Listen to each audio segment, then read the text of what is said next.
Chapter 16 of the Science of Being Great. Some further explanations. We go back here to the matter of the point of view, for, besides being vitally important, it is the one that is likely to give the student the most trouble.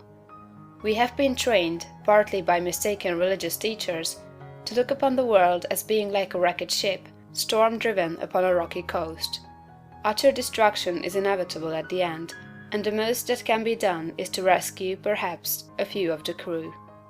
This view teaches us to consider the world as essentially bad and growing worse, and to believe that existing discord and inharmoniousness must continue and intensify until the end.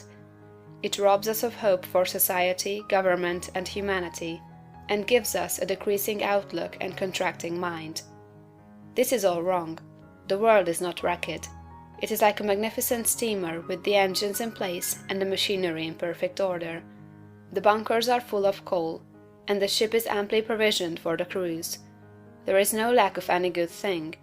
Every provision omniscience could devise has been made for the safety, comfort, and happiness of the crew.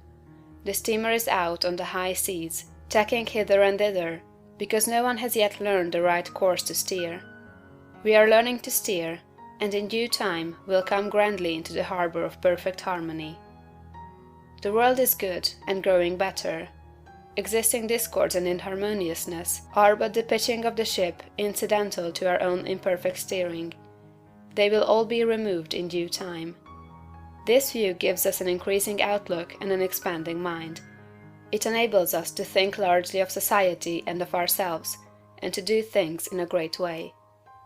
Furthermore, we see that nothing can be wrong with such a world or with any part of it, including our own affairs.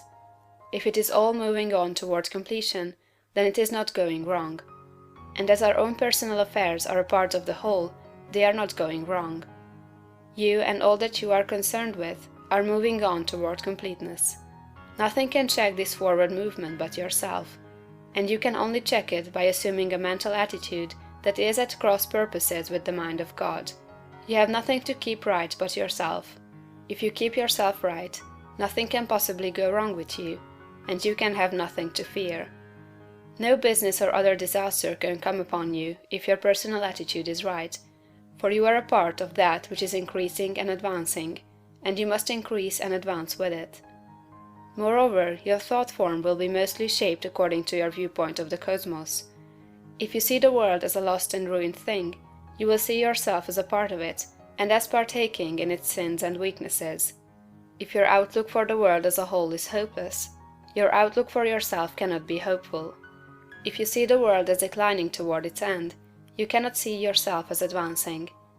Unless you think well of all the works of God, you cannot really think well of yourself, and unless you think well of yourself, you can never become great. I repeat that your place in life, including your material environment, is determined by the thought form you habitually hold of yourself. When you make a thought form of yourself, you can hardly fail to form in your mind a corresponding environment. If you think of yourself as an incapable, inefficient person, you will think of yourself with poor or cheap surroundings.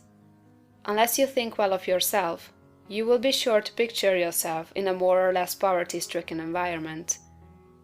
These thoughts, habitually held, become invisible forms in the surrounding mind-stuff, and are with you continually.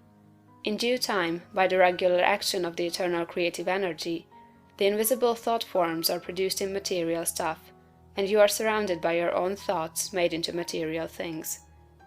See nature as a great living and advancing presence, and see human society in exactly the same way. It is all one, coming from one source, and it is all good. You yourself are made of the same stuff as God. All the constituents of God are parts of you. Every power that God has is a constituent of man. You can move forward as you see God doing. You have within yourself the source of every power. End of chapter 16.